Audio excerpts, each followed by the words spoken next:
Hey guys, again सभी का welcome है YAT के ट्यूटोरियल क्लास में। मैं हूं आपका होस्ट अमन बहल। आज सुबह के फर्स्ट ट्यूटोरियल से क्लास को बढ़ाएंगे आगे फॉर वन एंड ऑल। देखिए, इस क्लास की खासियत यही है कि हम टॉपर्स के अंदाज में पढ़ने की कोशिश करते हैं। हर सेंटेंस को ट्रांसलेट करने के बाद उसकी ग्रामर और वोकैब को अलग लेके समझेंगे, और जो भी आप सीखोगे सारी ग्रामर सारी वोकैब को आप लास्ट में क्विज पे अप्लाई करोगे। आप शुरू में भी कर सकते हैं, है ना। वीडियो के लास्ट में इसका सॉल्यूशन मिलेगा आपको लाइव। 5 क्वेश्चंस हैं क्लोज टेस्ट के। पूरा एडिटोरियल के सारे लेसन्स को आप इसमें रिवाइज कर लेंगे। शुरू करें क्लास को, फोकस से देखना, मज़ा भी आएगा। चलिए आइए कुछ नया सीखते हैं।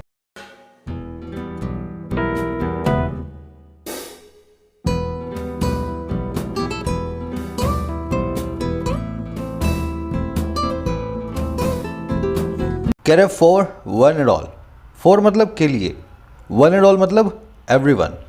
इंग्लिश में एक फ्रेज होता है वन एंड ऑल, इसका मतलब है हर एक के लिए, है ना, हर एक, एवरीवन। मैं ऐसा बोल सकता हूँ, rules should be for one and all. Rules जो है, नियम है, वो जो होने चाहिए सबके लिए होने चाहिए। वन एंड ऑल सबके लिए होने चाहिए। तो वन एंड ऑल को आप हमेशा एवरीवन से जैसे ही रिप्लेस करेंगे, इसका अच्छे से आपको मीनिंग समझ में आएगा। अच्छा, अब क्या कर रहा है ये फॉर एवरीवन? क्या चीज़ कह रहा है? On China's global leadership role. बात हो रही है चाइना के ग्लोबल लीडरशिप रोल की। चाइना कैसे दुनिया भर में अपनी लीडरशिप की भूमिका को अदा करेगा। चलिए, इसके टाइटल पैराग्राफ से अपने को मालूम चलेगा क्या कहना चाह रहा है। कह रहा है China should show global leadership and not go down the path of arrogant super powers. कह रहा है चाइना को दिखाना चाहिए ग्लोबल लीडरशिप को। चाइना अपने आप में बहुत ही मजबूत एक देश है, इसको ग्लोबल लीडरशिप को दिखाना चाहिए, है ना।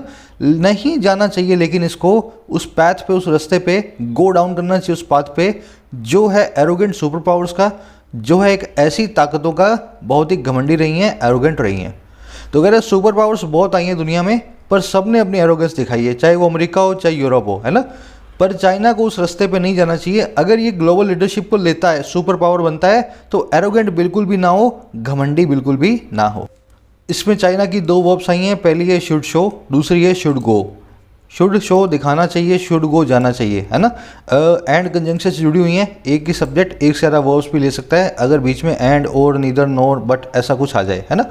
एरोगेंट मतलब होता है घमंडी। घमंडी के लिए अपने पास बहुत सारे वर्ड हैं। हाई हैंडेड, ये वर्ड आप अक्सर देखोगे। ये वो वाला वर्ड है जो एग्जाम्स में बहुत यूज़ होते हैं ना। मैं जिनको अंडरलाइन कर रहा हूँ, मैं बोल्ड कर रहा हूँ। हाई हैंडेड और इम्पेरियस। इम्पेरियस ये वर्ड बना है इम्पीरियल से। इम्पीरियल मतलब सामंतवादी, है ना। तो इम्पेरियस मतलब जिसमें सामंतवाद का घमंड हो। एरोगेंट बोल दो या जो है प्राइडफुल बोल दो। अब एक समरी ले लें, आपको मालूम चले किस बारे में लिखा है। लेकिन उससे पहले एक लाइक और एक शेयर जरूर दें इस वीडियो को। आपके लाइक से मुझे पता चलता है ये कंटेंट आपके काम आ रहा है और मुझे इसको कंटिन्यू रखना है, बनाना, है ना। मेंबर्स के लिए आज लेटर राइटिंग की फॉर्मल और इनफॉर्मल दोनों की एक वीडियो आ जाएगी, पौने घंटे की, कैसे लेटर्स लिखने हैं। आपको मिलेगी ये मेंबर स्पेशल वीडियोस में, बैंकिंग में और एसएससी दोनों में अपडेट कर दूंगा प्लेलिस्ट के अंदर। अब ये 2 प्लेलिस्ट आपको दिख रही हैं, ये प्रीमियम कंटेंट की प्लेलिस्ट हैं फॉर मेंबर्स। अगर आपके एग्जाम्स नज़दीक हैं और आप चाहते हो कि पेपर को कैसे सॉल्व करूं, तो मैंने इसमें बहुत सारे प्रीवियस ईयर के पेपर्स आपको करवा दिए हैं, है ना। लॉजिक के साथ कैसे cloze test, PQRS, arrangement, RC को, सेंटेंस एरर करेक्शन को सॉल्व करना है। इन वीडियोस को एक्सेस करने के लिए आप मेंबर बन सकते हैं। ज्वाइन बटन पे प्रेस करें, अपना कंट्रीब्यूशन दें और मेंबर बने, है ना। छोटा सा कंट्रीब्यूशन है। चलिए अब शुरू करते हैं। देखो, समरी ये है कि चाइना जो है ना, 2017 में भी एक वर्ल्ड इकोनॉमिक फोरम में गया था, डावोस में हुआ था वो भी, और 2020 में भी। 2017 में भी इसने वही बोला और 2020 में भी वही बोला। लेकिन 2017 में जो इसने बोला था ना, 18, 19, 20 में वो किया नहीं। इसने बोला कि दुनिया को प्यार मोहब्बत से रहना चाहिए, लेकिन 18, 19, 20 में इसने जितनी कड़वाहट बांटी है दुनिया को, मतलब प्यार मोहब्बत का नाम भी नहीं है दूर दूर तक चाइना के एक्शंस में। कोविड-19 के लिए भी मोटे तौर पे चाइना जिम्मेदार है। इंडिया से भी एग्रेशन दिखा रहा है, ताइवान से भी दिखा रहा है, अमेरिका से भी इसकी वॉर चल रही है। तो हमारा आर्टिकल क्या कह रहा है? कह रहे जो 2017 में आपने बोला, 2020 में आपने फिर से वही बोल दिया, 21 में, है ना, और काम किया आपने उल्टे। तो इससे होगा क्या? किसी को भी आप पे विश्वास नहीं है। अगर आप वास्तव में चाहते हो लोग आपकी बात को माने, प्यार मोहब्बत आप भी बांटा करो, थोड़ा एरोगेंस को छोड़ो। दुनिया को सीख देने से क्या होगा अगर आप इतने घमंडी हो और सबसे लड़ाई करते हो? समझ गए ना। बस ये इसकी समरी है। जो बोला था आपने 2017 में, उसको 21 में मत दोहराओ, पहले उसको करके दिखाओ, फिर उस बात को फिर से 21 में बोलो। आज की टोन है एथिकल। चाइना को एथिक्स बता रहा है। एथिक्स मतलब मॉरल्स, है ना, कैसे आपको अपने मॉरल्स के ऊपर टिके रहना है, कैसे आप जो बोलते हैं उस बात पे आपको पूरा करना है। एथिकल टोन है आज की। शुरू करने वाले हैं। समरी को डालें कमेंट सेक्शन में। कुछ समरीज को मैं रेट करता हूँ। कह रहा है इन 2017 चाइना's president Xi Jinping became the first general secretary of the Communist Party of China to attend the World Economic Forum at Davos, a gathering synonymous with global capitalism। कह रहे 2017 में चाइना के प्रेसिडेंट शी जिनपिंग बन गए पहले general secretary communist party of China के, है ना, चाइना की कम्युनिस्ट पार्टी के। अच्छा, क्या करने वाले भाई? अटेंड करने वाले वर्ल्ड इकोनॉमिक फोरम को डावोस नाम के शहर में। अच्छा, ये कौन सा वर्ल्ड इकोनॉमिक फोरम है? ये एक ऐसा इकोनॉमिक फोरम है, एक गैदरिंग है, एक जमावड़ा है जो सिनोनिमस विद है, बिल्कुल प्राइवेसी है, ग्लोबल कैपिटलिज्म का, वैश्विक पूंजीवाद का। तो चाइना एक कम्युनिस्ट कंट्री है, कैपिटलिज्म से दूर रहती है, लेकिन 2017 में शी जिनपिंग ने कैपिटलिज्म वाली एक इकोनॉमिक फोरम में अपनी हिस्सेदारी दी और पहली बार वो पहले ऐसे जो है जनरल सेक्रेटरी बने चाइना के। समझ गए ना? अब इसमें देखने वाली चीज़ें, जिनपिंग की वर्ड है बिकेम और इसमें कुछ आया नहीं। डावोस एक सिटी का नाम है, आप इसको सर्च करेंगे तो आपको मालूम चलेगा ये स्विट्जरलैंड की एक सिटी है ना, डावोस। गैदरिंग का मतलब होता है एक कॉन्ग्रीगेशन, एक मोबिलाइजेशन, एक जमावड़ा, है ना, इकट्ठा होना लोगों का कहलाता है गैदरिंग। सिनोनिमस विद मतलब पर्यायवाची होना। सिनोनिमस जब भी आप लगाओगे इसके साथ में टू लगाएं, टू ना लगाएं, विद लगाएं, है ना। This is synonymous with that, ये चीज़ उसकी पर्यायवाची है। तो सिनोनिमस ऑफ, सिनोनिमस टू ऐसा नहीं लगता। चलिए आगे बढ़े। कह रहा ही delivered a robust defense of globalization 3 days before newly elected US President Donald Trump was set to be sworn in, and 6 months after the Brexit vote in the UK on January 25th। कह रहा उसने deliver किया एक robust defence को, एक बहुत ही मजबूत defence का मतलब होता है बचाव, है ना। तो कह रहे इन्होंने डिलीवर किया, इन्होंने अपने भाषण में बताया बहुत ही बड़ा बचाव ग्लोबलाइजेशन का। ग्लोबलाइजेशन को इन्होंने अच्छे से उसकी तरफदारी की, है ना, बचाव किया उसका। और ये काम कब हुआ? 3 दिन पहले हुआ, जब नए elected US president Donald Trump तैयार थे, सेट थे कि वो स्वॉर्न इन करेंगे, कि वो शपथ ग्रहण करेंगे। और ये काम हुआ 6 महीने बाद, जब ब्रेक्सिट वोट हुआ था यूके में। किस चीज़ का? ब्रिटेन का ब्रेक्सिट करने का, यूरोपियन यूनियन से बाहर निकलने का। समझ गए ना? तो ये 3 दिन पहले इस काम की और 6 महीने बाद इस काम के हुआ था, जब इन्होंने ऐसा बोला था कि ग्लोबलाइजेशन बहुत ज़रूरी चीज़ है और मैं इसको डिफेंड करता हूँ। अब इसमें देखने वाली चीज़ें, रोबस्ट मतलब मजबूत, सब्जेक्ट वर्ब आपको पकड़ते रहना है ना, ये आपका सब्जेक्ट, ये आपकी वर्ब, इसको पकड़ते रहना है। रोबस्ट मतलब मजबूत। स्वॉर्न इन बना है स्वेयर इन की 3rd फॉर्म। स्वॉर्न इन मतलब किसी चीज़ में शपथ लेना, है ना, शपथ ग्रहण करना, किसी ओहदे पे बैठना। तो यूएस प्रेसिडेंट का ओहदा भी तो एक कुर्सी है ना, तो इस पर शपथ ग्रहण करके वो बैठने वाले थे। 3 दिन पहले ये काम हुआ। अब मेरा आपसे एक सवाल है, यहाँ पे पैसिव इन्फिनेटिव क्यों लगाया?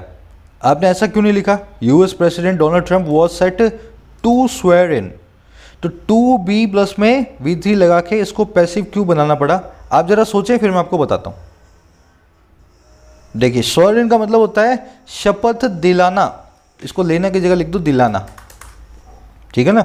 कोई आपको दिलाएगा, आप खुद नहीं लोगे, आपको दिलाया जाएगा। तो डोनाल्ड ट्रंप जो है, इसको शपथ दिलाई जाएगी, ना कि ये शपथ किसी और को दिलाएगा। समझ गए मेरी बात को? डोनाल्ड ट्रंप के ऊपर काम होगा। अगर ऐसा है तो इन्फिनेटिव को पैसिव में रखना होता है। इन्फिनेटिव की क्लास में आप सीख चुके हो, 2b + V3 होता है पैसिव इन्फिनेटिव। ध्यान देना पड़ेगा इन चीज़ों का, है ना। 2b स्वेयर इन, स्वॉर्न इन और 2 स्वेयर इन में यही फ़र्क है। अगर मैंने एक्टिव बनाया तो डोनाल्ड ट्रंप किसी को शपथ दिला देगा, ऐसा नहीं है। इसको खुद को मिलनी चाहिए, इसलिए हमने इसको पैसिव में लिखा है। कह रहे on January 25 mister Xi return to the Davos platform albeit virtually. कह रहे जनवरी 25 को, 2017 के बाद जनवरी 25 2021 को ये जो शी साहब हैं रिटर्न हो गए डावोस प्लेटफॉर्म पे। हालांकि वर्चुअली हुए, हालांकि इंटरनेट की थ्रू हुए, मतलब सीधे सीधे नहीं आए, इंटरनेट के थ्रू आए। ऑलबिट का मतलब होता है हालांकि, इसको आप ऑल्दो भी लिख सकते हैं, है ना। कह रहा है his speech carried many of the similar themes from 4 years ago, calling for global unity, closer coordination on macro economic policy and more equitable growth. कह रहा उसकी जो स्पीच है ना, उसका जो भाषण है इस बार वाला, वो कैरी करता था बहुत सारे सिमिलर थीम्स को। पहले की तरह ही जो थीम्स थी उन्हीं को ही साथ में लाया था। और कहाँ से? फ्रॉम 4 years ago, 4 साल पहले से। तो 2017 और 2021 में जो बोला है ना दोनों, एक तरह का सिमिलर ही था, एक जैसा ही था। अच्छा, ये कैसे कैरी करता था? कॉल करते हुए, बुलाते हुए ग्लोबल यूनिटी को। अच्छा, और किसको? क्लोजर कोऑर्डिनेशन को, है ना, सबके आपसी सहयोग को। और मैक्रो इकोनॉमिक पॉलिसी के ऊपर ये कोऑर्डिनेशन आए। मैक्रो इकोनॉमिक पॉलिसी मतलब मोटे तौर पे आर्थिक पॉलिसी पूरी दुनिया की, है ना। और मोर इक्विटेबल ग्रोथ को, मोर ऐसी ग्रोथ को, विकास को जो इक्विटेबल हो, सबके लिए बराबर हो, है ना, सबका साथ सबका विकास। तो ऐसी अच्छी अच्छी बातें इन्होंने की, बिल्कुल सिमिलर जैसी 2017 में की थी। अब देखने वाली चीज़ें, जब स्पीच ये कैरी कर रहा था ना, उसी वक्त ये कॉल भी कर रहा था। समझ गए ना? Present participle simultaneous action. जब एक काम दूसरे काम के साइमल्टेनियस हो रहा हो तो पहले काम को मेन वर्ब बना दो और दूसरे काम को वर्ब की आईएनजी फॉर्म पार्टिसिपल बना के लिख दो, है ना। तो स्पीच जब कैरी करता था उसी वक्त ये कॉल भी करता था इन सब चीज़ों को। मैक्रो इकोनॉमिक मतलब, मैक्रो मतलब मोटा, इकोनॉमिक मतलब आर्थिक। मोटे तौर पे आर्थिक नीति कहलाती है मैक्रो इकोनॉमिक पॉलिसी। इसका बिल्कुल उल्टा है माइक्रो इकोनॉमिक, है ना। जब आप किसी देश के, किसी राज्य की आर्थिक नीति की बात करेंगे तो आप छोटे तौर पे बात कर रहे हैं, माइक्रो इकोनॉमिक बात कर रहे हैं। एक्विटेबल होता है जिसमें एक्विटी हो, इक्वल हो, अनबायस्ड हो, फेयर हो, फॉर एवरीबडी हो, दैट इज एक्विटेबल, है ना, सबके लिए समान। Kerry did also carry two messages that appear to be aimed at Washington, a reflection of 4 turbulent years of a tariff war and technology war between the world's two biggest economies. इसमें देखने grammar concept आएगा। कह रहा है ये साथ में ये भी कैरी करता था दो संदेशों को, दो मैसेजेस को, पैगामों को, जो कि अपीयर हुए, एम्ड एट होते हुए, निशाना लगाते हुए वॉशिंगटन पे। समझ गए ना? तो कह रहे इसने साथ में दो मैसेज भी दिए जो लगता था कि वाशिंगटन पे निशाना लगा के दिए इसके जो स्पीच ने ना शी जिनपिंग ने। अच्छा, ये कौन सा वाशिंगटन है, कौन से मैसेज हैं? ये रिफ्लेक्शन है 4 साल के चार ट्रबुलेंट ईयर्स का। समझ गए ना? 4 सालों का जिसमें बहुत ट्रबुलेंस रही है, बहुत डिस्ट्रैक्शन रही है, डिस्टर्बेंस रही है। और ये काय के ट्रबुलेंट ईयर्स थे? ये टैरिफ और टेक्नोलॉजी वॉर के थे। ये टैक्स और तकनीकी जंग के थे। और किसके बीच? वर्ल्ड की सबसे बड़ी 2 बिगेस्ट इकोनॉमीज के बीच, अर्थव्यवस्थाओं के बीच। समझ गए ना? तो यूएस पे भी कई कटाक्ष मारे और ये इसी चीज़ का रिफ्लेक्शन था, एक परछाई थी जो इनके बीच में खराब 4 साल रहे हैं, जंग के, टेक्नोलॉजी और टैरिफ वॉर के। अब आ जाओ सेंटेंस पे देखने वाली चीज़। सब्जेक्ट वो मैच करोगे, इट की verb did also carry, that की वर्ब अपीयर्ड। डिड को हमने बाहर निकाला हुआ है, इसको बोलते हैं एम्फेटिक वर्ब। जब हमें वर्ब के ऊपर जोर देना होता है तब हम अफर्मेटिव टेंस के अंदर भी प्रेजेंट इंडेफिनिट और जो है पास्ट इंडेफिनिट में भी अपनी हेल्पिंग वर्ब को बाहर निकाल लेते हैं। सही तरीके से लिखना हो तो इट कैरीड लिखना चाहिए था, लेकिन डिड ऑल्सो कैरी लिखने से कैरी भी हमने जोर दे दिया। ट्रबलेंट होता है जिसमें ट्रबल हो, बहुत परेशानी हो, डिसरप्शन हो या केओस हो, है ना, थोड़ी अराजकता हो। अब इसमें ग्रामर कॉन्सेप्ट अपने देखने वाला है, इसको अच्छे से डिटेल में देखेंगे। 4 सेंटेंस आपके सामने, एक बार आप कोशिश करें इनमें देखने की क्या एरर्स है, फिर मैं आपको करवाता हूँ। आराम से वीडियो को पॉज करके कोशिश करना, है ना। चारों में नहीं मिलेगी पर कुछ कुछ में आपको एरर्स मिलेगी। दिक्कत ये है कि आपको पता है कि हमेशा एडजेक्टिव की सुपरलेटिव डिग्री से पहले द लगाना होता है। The biggest enemy of a country is communal hatred among its people. किसी भी देश का सबसे बड़ा एनिमी है धार्मिक जो है हेट्रेड, इसके लोगों के बीच। अगर लोगों को धर्म के नाम पे एक दूसरे से घिन है, एक दूसरे से अलगाव है, तो यही किसी देश की सबसे बड़ी थ्रेट है ना। अब देखो इसमें देखने वाली चीज़, द बिगेस्ट एनिमी, बिगेस्ट यहाँ पे सुपरलेटिव डिग्री है, इससे पहले द आना जरूरी है। पर लेकिन अगले सेंटेंस को जो मैंने इसी सेंटेंस को चेंज करके लिखा है ना, यहाँ पे द नहीं आएगा। क्यों? A country's the biggest enemy is communal hatred among its people. अब देखो बात वही है सारी की सारी, लेकिन बिगेस्ट से पहले, द से पहले कंट्रीज नाम का पजेसिव एडजेक्टिव या पजेसिव नाउन पड़ा है। जब भी आपको पजेसिव नाउन, पजेसिव एडजेक्टिव दिख जाए, आपको सुपरलेटिव डिग्री का द निकाल देना है। इनके बाद में द नहीं आता। समझ गए? तो मुझे बोलना चाहिए a country's biggest enemy is communal hatred among its people. The क्यों नहीं आएगा? क्योंकि कंट्रीज नाम का पजेसिव नाउन हमने रखा हुआ है। मेरा, तेरा, तुम्हारा, कंट्री का, राम का, मोहन का, ये जो लगे होते हैं ना अपोस्ट्रोफी एस, ये पजेसिव नाउन होते हैं। अब जैसे ही दैट इज, इस द को निकालो, that is the fastest car of ours, वो हमारी सबसे फास्ट कार है ना, सबसे तेज कार है, द फास्टेस्ट कार, बिल्कुल ठीक है। लेकिन यहाँ देखो that is our the fastest car. अब यहाँ पे पजेसिव एडजेक्टिव आ गया, माई है, और है, इट्स है, हर है, हिज है, देयर है ना, ये सब पजेसिव एडजेक्टिव होते हैं। इसके बाद में भी आपको द नहीं लगाना होता, तो मैं क्या करूँगा, इस द को यहाँ से निकाल दूंगा, that is our fastest car. समझ गए ना? तो रूल ये कहता है जब भी डिटरमाइनर्स आ जाएं उनके बाद में सुपरलेटिव डिग्री से पहले द नहीं लगाना, और डिटरमाइनर्स होते हैं ये सारे के सारे possessive adjective, possessive noun, this, that, these, those या कोई भी आर्टिकल। समझ गए मेरी बात को? ए एन अगर कोई आर्टिकल भी आ जाए तब भी आपको द को नहीं लगाना। तो ये हमारा रूल है, इन सब चीज़ों को आपको माइंड करना है, इनके बाद में द को कभी भी नहीं रखना। चलिए आगे बढ़ते हैं। कह रहा है each country is unique with its own history, culture and social system and none is superior to the other. ये उनका कहना था, ही सेड, है ना, शी जिनपिंग का। कह रहा है हर कंट्री यूनिक है, अलग है, अपनी खुद की हिस्ट्री, अपनी खुद की सभ्यता और सोशल सिस्टम के साथ, है ना, और कोई भी सुपीरियर नहीं है, कोई भी ज़्यादा बेहतर नहीं है दूसरी से। ऐसा नहीं है कि अमेरिका चाइना से बेहतर है, या इंडिया से बेहतर पाकिस्तान है, या पाकिस्तान से बेहतर बांग्लादेश है। हर का अपना इकोसिस्टम है, सोशल और हिस्ट्री है ना, सोशल सिस्टम है। ये उनका कहना था। अब इसमें देखने वाली चीज़, हमारे पास कुछ वर्ड्स हैं इंग्लिश में, बेसिकली ये 8 वर्ड्स। इनके बाद में अगर कंपैरिजन करना हो तो आप कंपैरिजन के लिए टू लगाएं, ना कि देन लगाएं। आप इनको ध्यान से देखें तो समझ में आ जाएंगे आपको। सुपीरियर, इन्फीरियर, सुपीरियर मतलब बेहतर, इन्फीरियर मतलब खराब। जूनियर, सीनियर, जूनियर मतलब आपसे ज़्यादा एक्सपीरियंस, सीनियर मतलब कम एक्सपीरियंस। एंटीरियर, पोस्टीरियर, एंटीरियर मतलब सामने का हिस्सा, पोस्टीरियर मतलब पीछे का हिस्सा। प्रीफर करना ये एक वर्ब होती है, प्रायर मतलब पहले। समझ रहे हो? ये सभी वर्ड्स जो हैं अपने बाद हमेशा कंपैरिजन के लिए टू नाम का ये लेंगे, ना कि लेंगे क्या, इंस्टेड ऑफ देन, है ना। अब इसको देखो कैसे लगाना है। Mister Sharma is senior then mister Gupta. Mister Sharma senior है मिस्टर गुप्ता के बजाय। सीनियर के बाद में देन लगा दिया, गलत हो गया। मुझे क्या करना है, इसको टू में चेंज कर देना है। Mister Sharma is senior to missus Gupta, है ना। वैसे ही Chinese goods are inferior than American goods. Again वही बात, इन्फीरियर टू अमेरिकन गुड्स।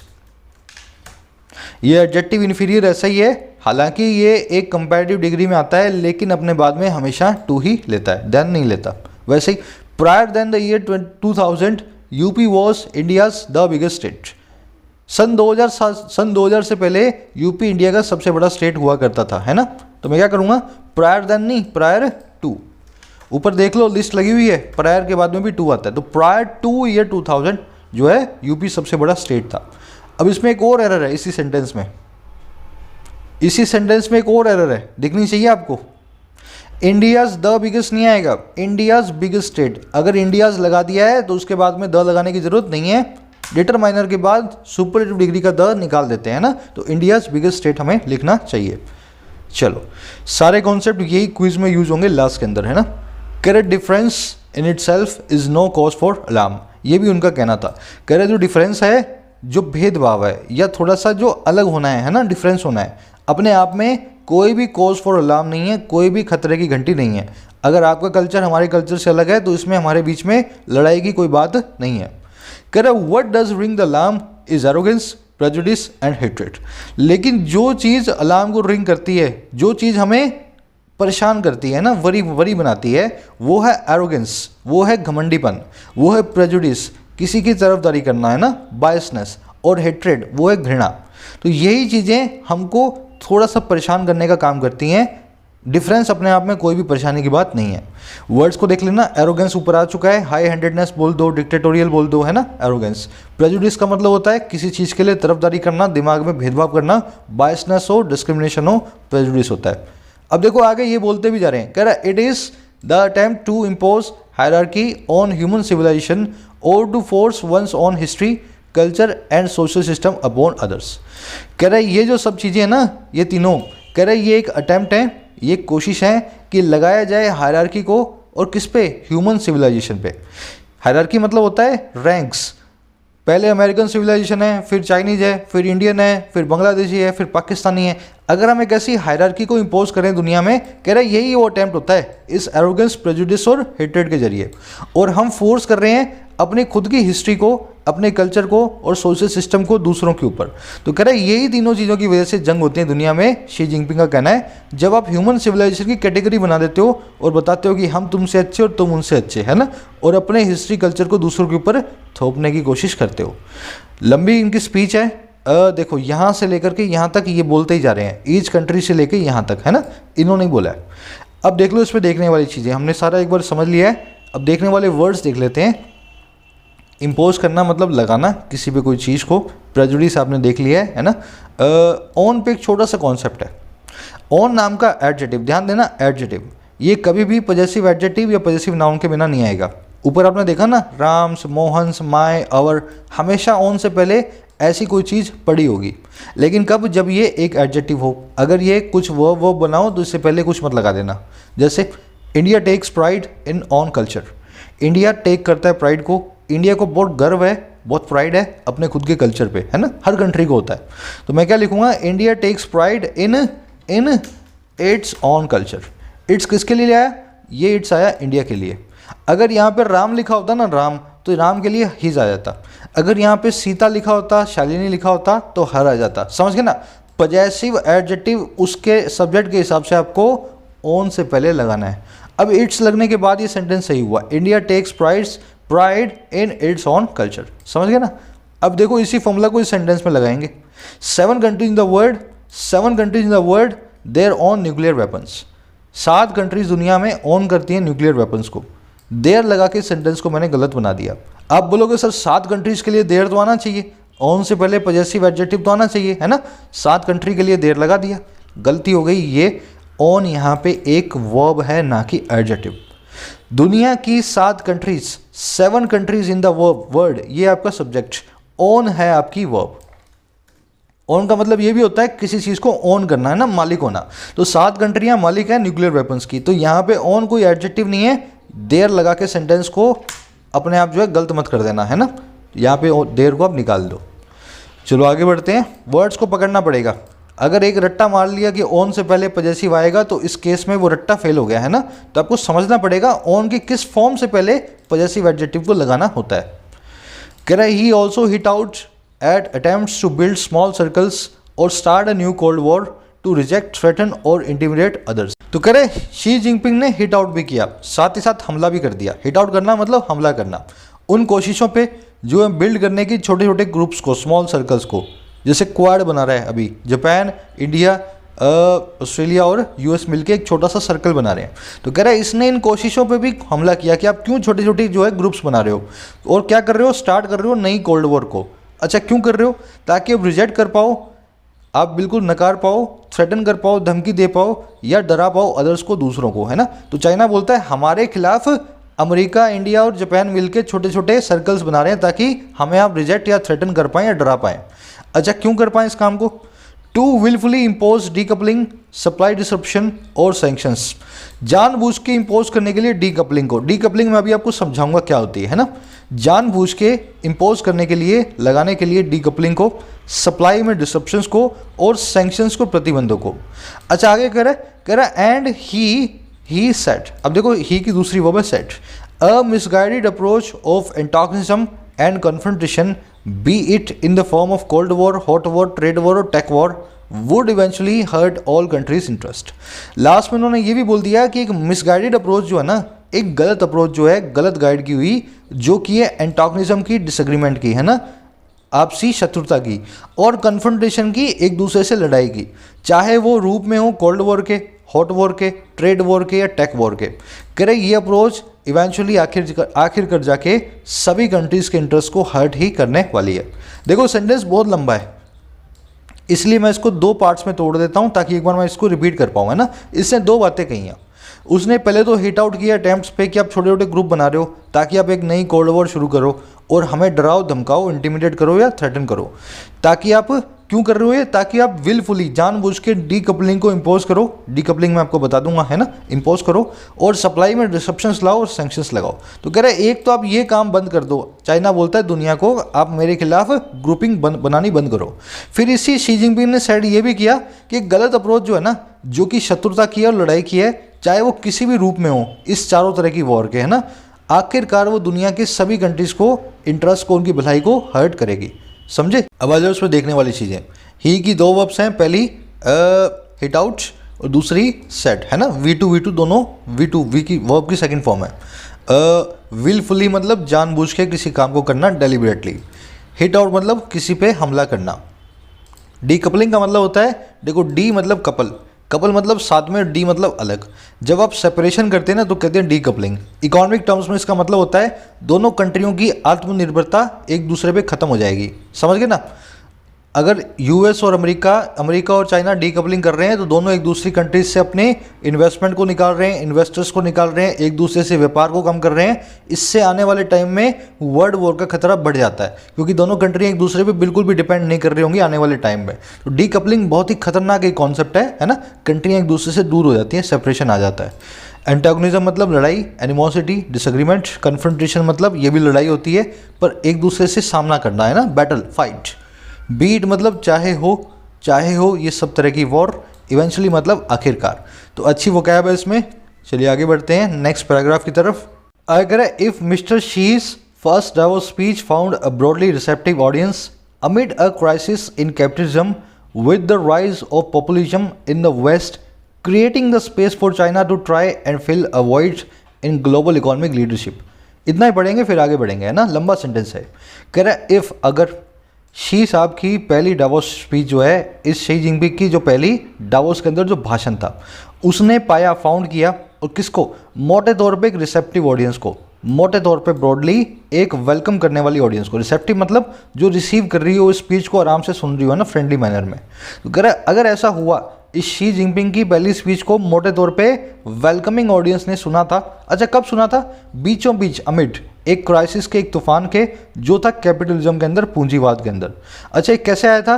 यह आया था राइज की वजह से पॉपुलिज्म के, और कहाँ पे? वेस्ट के अंदर। और कैसे? ये आया था क्रिएट करते हुए एक स्पेस को चाइना के लिए, और ताकि वो चाइना ट्राई करे और फिल कर दे, भर दे इस स्पेस को, इस खाली जगह को, इस वॉइड को ग्लोबल इकोनॉमिक लीडरशिप में। 2017 के अंदर कैपिटलिज्म में बहुत तूफान चल रहे थे, लोगों को लग रहा था कि कैपिटलिज्म एक ठीक चीज़ नहीं है। तो कह रहा है अगर डावोस में जो इसकी स्पीच थी, इसको वेलकमिंग एक रिसेप्शन मिला था, ऐसे एक तूफान के बीच में कैपिटलिज्म में, जिसमें पॉपुलिज्म का राइज हो रहा था, है ना? कैपिटलिज्म का बिल्कुल उल्टा है पॉपुलिज्म, जिसमें पॉपुलिज्म का राइज हो रहा था वेस्ट के अंदर, और चाइना को एक स्पेस मिल रहा था कि वो स्पेस को भरे, है ना, इस खाली जगह को भरे ग्लोबल इकोनॉमिक लीडरशिप में, दुनिया भर का एक आर्थिक नेता कब बन के उभर करके आए। कह रहे अगर ऐसा हुआ था 2017 की इस स्पीच के दौरान, अब हुआ क्या? कह रहे China will find a harder sell 4 years on.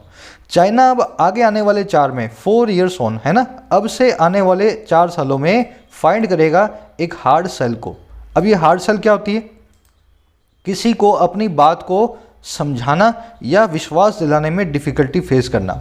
जब हार्ड सेल कोई सेल्समैन करता है ना, तो वो बहुत कोशिश करता है कि अपना प्रोडक्ट बेचे, आपको बहुत कोशिश करेगा समझाने का, आपके घर की घंटी बजा करके आएगा सीधे आपके घर और आपको बोलेगा कि ये ले लो, बहुत अच्छा है ना?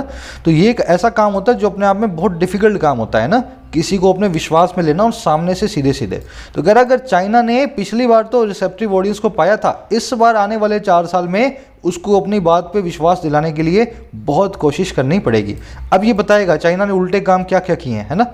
देखने वाली चीज़ें। रिसेप्टिव मतलब वेलकमिंग हो, रेडी हो, फ्रेंडली हो। वॉइड मतलब खाली जगह, इसको वैक्यूम या एम्प्टीनेस भी बोल सकते हैं। हार्ड सेल मैंने आपको बता दिया। चलिए आगे बढ़ते हैं।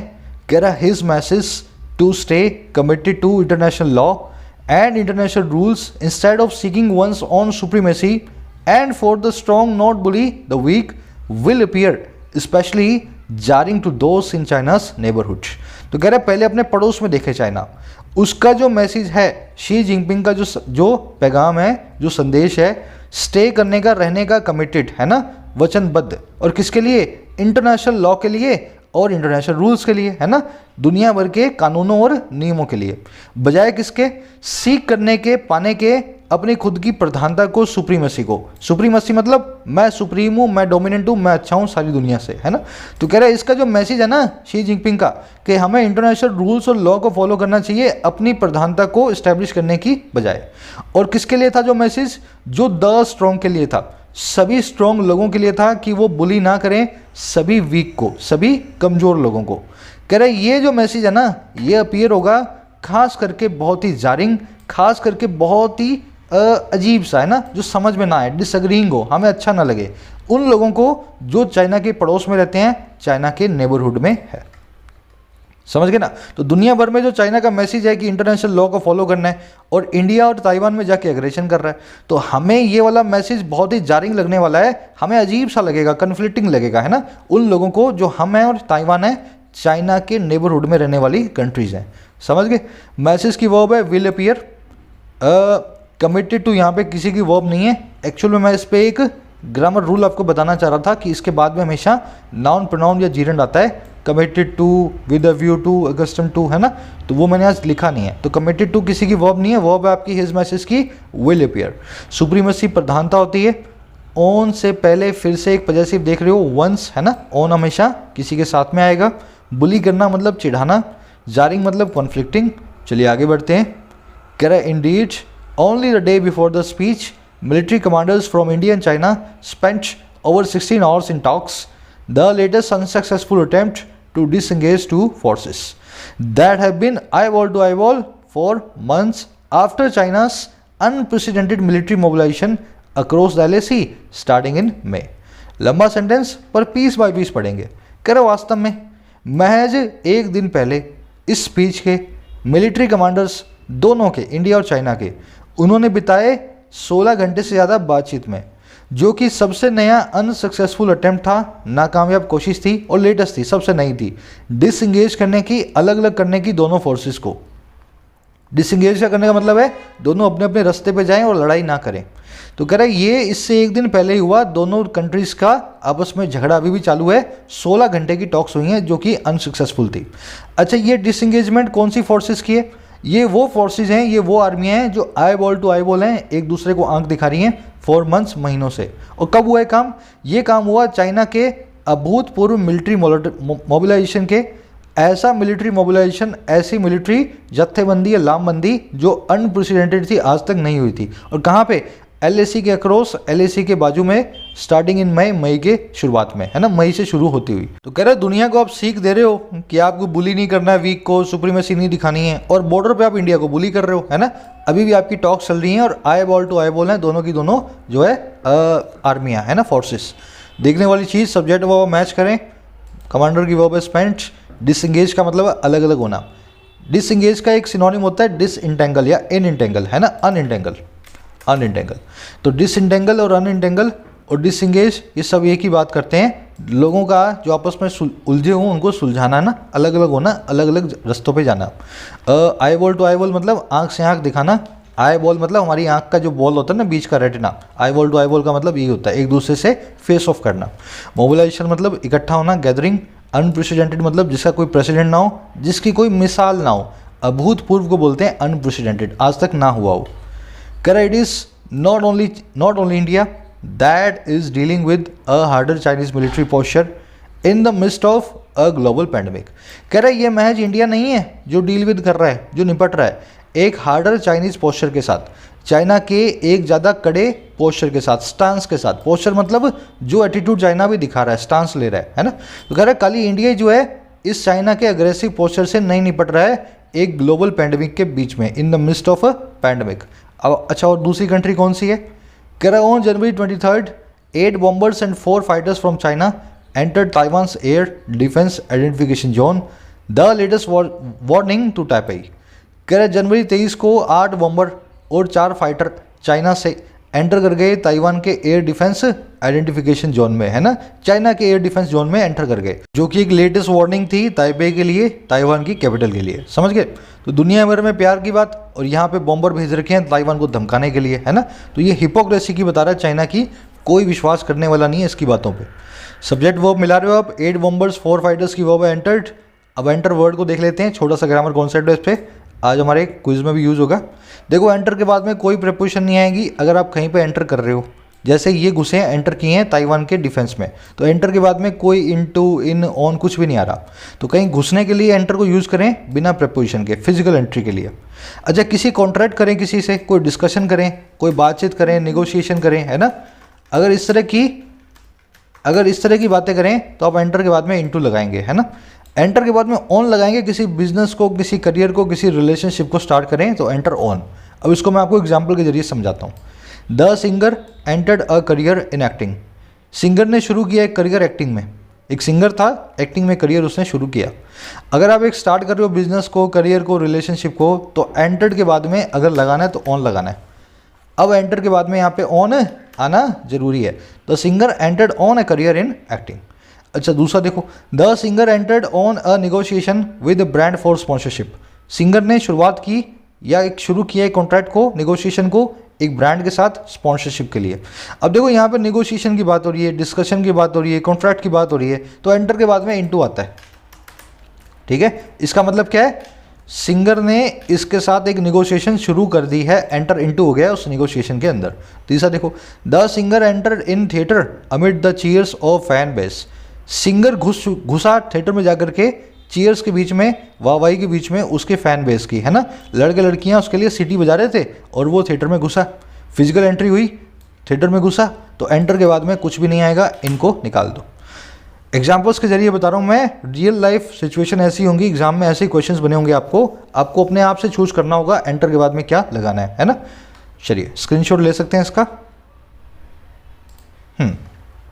कह रहा है, one can not find fault with mister Xi statement that decision should be made by simply showing off strong muscles और वेइंग अ बिग फिस्ट। कह रहा है कोई भी पर्सन फाइंड फॉल्ट नहीं कर सकता है, कोई भी पर्सन इस चीज़ से गलती नहीं निकाल सकता है। और किसके साथ, मिस्टर शी की स्टेटमेंट के साथ, कि डिसीजंस को नहीं बनाना चाहिए, फैसलों को नहीं लेना चाहिए, सिर्फ शो ऑफ करके, दिखावा करके, स्ट्रॉन्ग मसल्स का, अच्छी मांसपेशियों का, और वेव करके, हिला करके एक बड़ी फिस्ट को, एक बड़ी मुट्ठी को। कोई भी पर्सन शी जिनपिंग की इस बात से बिल्कुल भी खफा नहीं होगा जो इसने बोली है कि किसी भी फैसले को अपनी बाजुओं के दम पे या अपनी मुट्ठी को या अपनी ताकत को दिखा करके नहीं करना चाहिए। कह रहे बात बिल्कुल ठीक है ना। कह रहे indeed its importance is in its relevance to all the big militarise powers. कह रहे वास्तव में जो इसकी इंपॉर्टेंस है इस बात की, वो उस रेलिवेंस में है, वो उस संबंध में है जो सभी बड़ी और मिलिटराइज पावर्स का है। ये बात बिल्कुल ठीक है, लेकिन ये बात चाइना पे लागू ना हो, ये बात बिल्कुल गलत है। ये बात बिल्कुल ठीक है, सब इसको सही मानेंगे, लेकिन वास्तव में इसकी इंपॉर्टेंस ये है कि सभी पावर्स पे लगे। चाइना भी एक मिलिटराइज बिग पावर है, उसको भी इस चीज़ को फॉलो करना चाहिए। समझ गए ना। शो ऑफ करना मतलब दिखाना, फ्लॉन्ट करना, एग्जिबिट करना। फ्लॉन्ट एक बहुत अच्छा वर्ड है। फ्लॉन्ट का मतलब होता है किसी चीज़ को सबको दिखाना, है ना, चिढ़ाने के लिए। वेव करना मतलब हिलाना। फिस्ट का मतलब है आपकी मुट्ठी, है ना। चलिए रेलेवेंस मतलब कौन सी चीज़ कितनी संबंध रखती है ना, किसी चीज़ से रेलेवेंट है। कह रहा and China is one of them. कह रहा है और वही बात, चाइना इन मिलिट्री पावर्स में से एक है, दुनिया की सबसे बड़ी ताकतों में से एक है। तो चाइना को भी अपने ऊपर इस स्टेटमेंट को लागू करना चाहिए। आई थिंक समझ में आ गया होगा, पूरा स्टोरी के जैसा था। कैसे इस आदमी ने पहले कुछ बोला, फिर 3 साल उल्टे काम किए, फिर 4 साल बाद आकर के फिर से वही बात दोहरा रहा है। तो अब उसकी पूरा काला चिट्ठा अपने सामने है, ये बोलता कुछ और करता कुछ और है ना। इस तरीके से एडिटोरियल इसने बनाया हुआ है और सब फैक्चुअल स्टेटमेंट्स हैं, कोई भी चीज़ मन से नहीं लिखी हुई, सब चीज़ें जो उसने बोली हैं और की हैं वही हम बता रहे हैं। बढ़ेंगे अपने क्विज़ की तरफ। आज के सिंपल सा क्विज़ है, इसी बात पर एक लाइक और एक शेयर। पूरा सीखने के बाद तो दे दिया करो, है ना। आपके लाइक शेयर से वीडियोज़ को रीच मिलती है। 5 क्वेश्चन अपने पास, क्लोजेस्ट है, फटाफट सॉल्व करेंगे। China and Russia, 2 of words. अब क्या लगाओगे, most, the most, a most, almost, जो भी लगाओगे। China and Russia, 2 of words, dash powerful Nations after the USA. China और रशिया जो दुनिया की सबसे पावरफुल नेशंस हैं, 2 यूएसए के बाद, है ना। पहले यूएसए, फिर रशिया, फिर चाइना है, ऐसा है। अब देखो यहाँ पे सबसे ज़्यादा पावरफुल की बात हो रही है अमेरिका के बाद, है ना, तो मोस्ट पावरफुल की बात होगी। अब पावरफुल से आगे मोस्ट लगेगा तो द भी आना चाहिए, लेकिन वर्ड्स लगा हुआ है तो द का कोई काम नहीं है, तो मुझे लगाना चाहिए खाली खाली मोस्ट। मोस्ट का कोई काम नहीं है। ऑलमोस्ट, ऑलमोस्ट पावरफुल क्या होता है ना, लगभग पावरफुल तो ना बोल रहे हम बोल रहे हैं अमेरिका के बाद सबसे ज़्यादा पावरफुल। तो ये बन गया वर्ड्स मोस्ट पावरफुल नेशंस। चलो आगे बढ़ो। चाइना और रशिया ने एंटर किया एक न्यूक्लियर डील में ताकि डेवलप कर पाएँ, इन ऑर्डर टू डेवलप, अब आगे कुछ भी आप लगाओगे अपने हिसाब से, ऑन एनर्जी सेक्टर्स। तो सेकंड में क्या हुआ, न्यूक्लियर डील को उन्होंने शुरू किया, मतलब न्यूक्लियर डील के अंदर आए वो। अगर कोई डील डिस्कशन में आते हो तो आप क्या करते हो, एंटर के बाद में इनटू को लगाते हो। एंटर इन नहीं, याद रखना इनटू आता है, एंटर इन मत लगा देना। तो यहाँ पे आपको लगाना चाहिए एंटर्ड इनटू, बी के अंदर। अच्छा क्यों, ताकि वो डेवलप कर पाएँ अपने खुद के एनर्जी सेक्टर्स को। ऑन यहाँ पे एडजेक्टिव का काम कर रहा है। अब देखो चाइना और रशिया के हिसाब से यहाँ रिफ्लेक्सिव आएगा, यहाँ पे वो रिफ्लेक्सिव आएगा जो कि इन दोनों को, ऑन को सेटिस्फाई करे, है ना। तो चाइना और रशिया के हिसाब से आएगा देयर। समझ गए ना। मान लो खाली चाइना होता तो इट्स आ जाता, चाइना रशिया दोनों है तो देयर आ गया है ना, देयर ऑन एनर्जी सेक्टर्स। अगर देखो both the countries own huge unproven reserves of enrich uranium, दोनों कंट्रियां मालिक हैं यूरेनियम के, एनरिच यूरेनियम के रिजर्व्स के भंडारों की जो अनप्रूवन है, जिनको अभी ढूंढना जाना बाकी है। मतलब वहाँ पे हैं हमें पता है लेकिन कहाँ पे हैं अच्छे से नहीं पता। अब देखो बोथ कंट्रीज़ की वर्ब है ऑन, ऑन यहाँ पे वर्ब का काम कर रहा है। अगर वर्ब का काम कर रहा है तो इससे पहले पजेसिव आने की जरूरत नहीं है, तो ना तो इससे पहले हैव आएगा, ना देयर आएगा, ना इट्स आएगा। इसका आंसर है नन ऑफ द ऑप्शंस, इससे पहले कुछ भी नहीं आएगा। समझ गए ना, इस ऑप्शन के अंदर कुछ भी नहीं आएगा। Both the countries own huge unproven reserves. चलो आगे बढ़ते हैं, इसमें डी आपका आंसर हो गया। ये मैंने नन ऑफ द ऑप्शंस डाला नहीं था शुरू में, मैंने चेंज कर दिया बाद में ना, डी आपका आंसर है। लास्ट में देखो which are yet to be found, to be founded, to found या टू फाइंड, ये वो यूरेनियम रिजर्व्स हैं जिनको अभी भी ढूंढा जाना बाकी है। अब देखो रिजर्व्स को ढूंढा जाएगा, रिजर्व्स किसी को फाइंड नहीं करेंगे, रिजर्व्स को फाइंड किया जाएगा। तो हमें यहाँ पे चाहिए एक पैसिव इन्फिनेटिव। ये देखो ये टू फाइंड है, ये एक्टिव इन्फिनेटिव है, ये टू फाउंड है, ये तो होता ही नहीं है ना। फाउंड करना मतलब इस्टेब्लिश करना, एक्टिव इन्फिनेटिव का काम भी नहीं है। अब आपका ऑप्शन है या तो सी या डी, टू बी फाउंड और टू बी फाउंडेड। अब ध्यान रखें, फाउंड का मतलब है पाना, फाउंडेड का मतलब है इस्टेब्लिश करना। फाइंड और फाउंड वर्ब में डिफरेंस आप जानते होंगे अगर आपने ग्रामर सीरीज को देखा है तो, है ना। तो to be found, which are yet to be found, जिनको अभी ढूंढा जाना बाकी है। अगर यहाँ पे टू फाइंड लिख दूंगा तो उसका मतलब होगा रिजर्व्स किसी को ढूंढेंगे। भाई इन रिजर्व्स को किसी को नहीं ढूंढना, इन रिजर्व्स को हम ढूंढेंगे, है ना। तो टू बी फाउंड लिख के पैसिव के अंदर हम इसको लगाएंगे। आई होप मज़ा आया होगा आपको पूरे सेशन में। जरूर से लाइक और एक शेयर। कल की वीडियो मुलाकात लूंगा, तब तक के लिए साइनिंग आउट।